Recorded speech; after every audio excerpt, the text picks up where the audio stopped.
So Carmelo Anthony has played his first game in over a year. And to be honest with you, it wasn't the best game. But at the same time, it was his first game in over a year. And he hasn't been able to properly mesh with the team. He hasn't been able to scrimmage yet. He will be fine. If only you look at him as a serviceable player. Because a lot of people, they have really high expectations for a guy that's been out of the league for so long. Melo's not going to come in and turn the Portland Trailblazers around. He's going to be a guy that may give you 10 to 15 points per game. That's it. No more, no less. He's probably going to try and do it on better shooting efficiency than he did today, but at the same time, he's not going to be a game changer for the Portland Trailblazers. And if anything, they're going to probably need something else if they want to turn their season around. 10 points on 28% field goal percentage, 5 turnovers and a negative plus minus is not the most efficient game. And obviously Portland didn't get the win. I just think that Melo seemed okay. I don't think the stats necessarily reflect on how he played. In addition, there was a few shot attempts I thought that he actually got fouled on them, but we're not going to get into that because obviously there's no point now if the game's over. But I think that his actual shooting percentages may have looked a little bit different if maybe 1 or 2 of those shot attempts were called fouls. But anyway, there's no point getting into it. So here are my thoughts on Carmelo Anthony's first game for the Portland Trailblazers, and we're going to look at 6 things that we learned from Carmelo Anthony's first game in Portland. So with that said, if you enjoy these types of videos, be sure to hit that like button. Let's see if we can reach 1,000 likes for the next video. If you're new around here and you enjoy these types of videos and you want NBA content every single week, be sure to hit that subscribe button and push the notification button. With that said, let's get on to the video.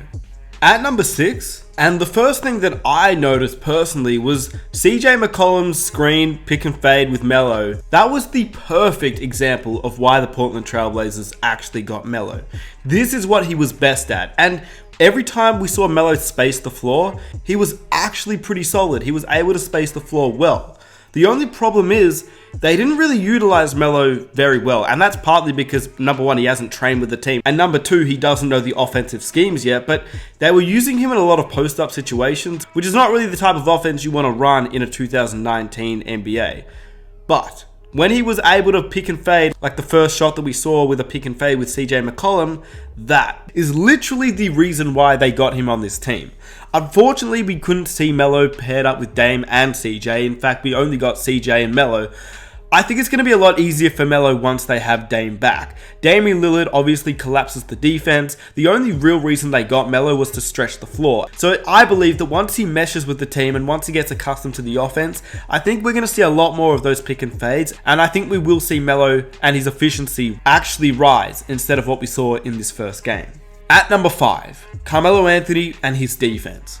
We know that Melo has been a really average defender for the last few seasons. In Oklahoma and Houston, it was really one of the turning points on the way that people viewed Carmelo Anthony. Obviously, he was always known as a crazy offensive talent in the league, but as he got older, his defense started to decline. I actually personally believe that defense is more mental than actual physical. Obviously, if you're physically gifted and you're athletic, you have longer arms, bigger hands, obviously that helps. But personally, what I believe is that most of it comes from inside your head, your mentality. If you want to be a lockdown defender, you can be a lockdown defender. I personally believe it's mostly about effort. And I think with Carmelo Anthony on a non-guaranteed contract, the first half actually saw him play some good defense. In the first quarter, he got a nice block shot. He was able to run out to three-point shooters, shuffle his feet, get low to the ground in a defensive stance, which is the perfect way that he should be playing even at his age of 35 years old. Specifically because he is on a non-guaranteed contract, which means he has to put in the effort. But the most important and the biggest part about Melo's defense was the fact that defense is also communication and leadership, and he's obviously a veteran now. He shows leadership. He was definitely talking on the defensive end, and obviously he doesn't know all the defensive schemes, which is the reason why the Portland Trailblazers were running a zone a lot of the time that Melo was on the floor.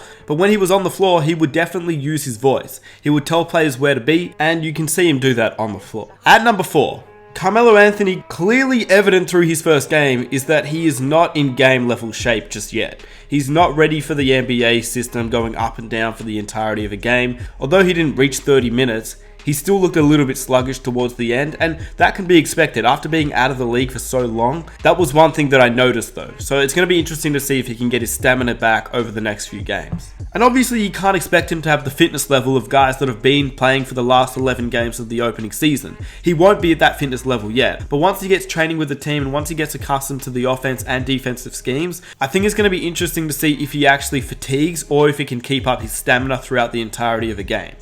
At number 3, his playstyle definitely looked like somebody who was playing in the 2010s and previously. He doesn't look like a guy that's played in the past few seasons because number 1, he hasn't, and number 2, he's never really adjusted his game the way that a lot of other players have. So Carmelo obviously can always shoot, he's always been a shooter and a good scorer, but he always tends to post up, which is something that was more prevalent back in the 2010s when there was a little bit more post ups in terms of both big men and also taller shooting guards and small forwards like Kobe, Tracy McGrady, Paul Pierce, and obviously Carmelo Anthony.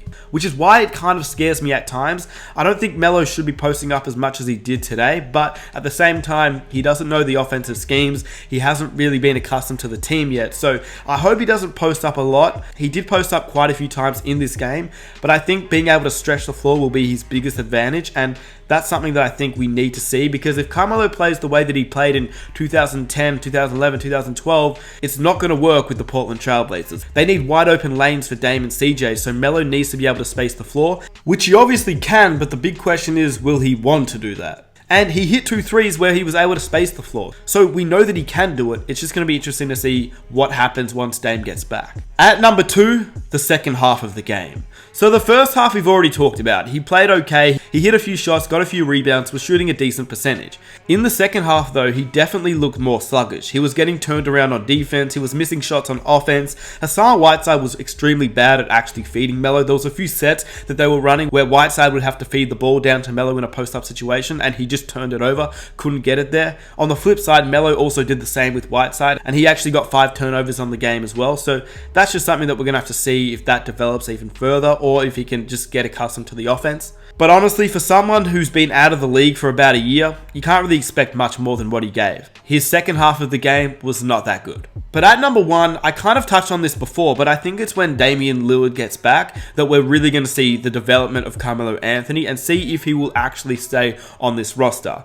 The amazing part about it was that this was the first game. At least it's out the way now. The nerves, obviously he's an NBA superstar in the past, he's an all-star, but if you've been out of the league for about a year, no team was really looking for him at the start of the year. I personally believe that even though he was an all-star, he would have had nerves going into this game. It was the first game in a long time for him. He didn't know his teammates that well. He didn't even know the offensive or defensive schemes. But the most important part is that it's just out the way. I believe that Melo will be able to fit in once Lillard gets back. Lillard and CJ just being able to drive and kick is literally the Portland Trailblazers offense.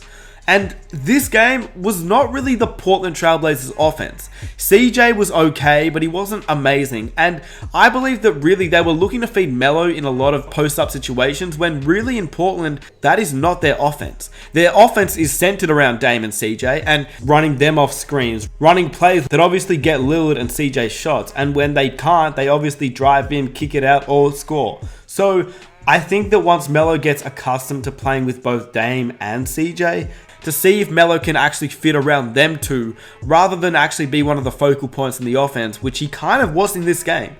At the end of the day, this was a must-win game for the Portland Trailblazers. They needed to get back on track, and they were playing a young Pelicans team without Lonzo Ball, Josh Hart, Zion Williamson, so they needed this win. Because obviously they're in a tough Western Conference. We saw them in the Western Conference Finals last season, and now they're the bottom of the Western Conference. So this was important, and they lost it. But in all honesty, if the Portland Trailblazers continue to play at this rate, none of the blame should be put on Melo. And if you follow me on Twitter, you would have seen what I posted. I said, with Melo back, number 1, if he plays a poor game tonight, which he did, and for the next few games, don't hate him. It's going to take a few games for him to get into it. Number 2, at this stage in his career, he's probably better off the bench, but the Portland Trailblazers actually need him. And number 3, don't put losses on Melo and don't make him a scapegoat with the Blazers playing trash already without him. I then went on to say that I hope he goes out there and averages around 15 points on decent shooting splits, but I don't expect him to be a game changer, and neither should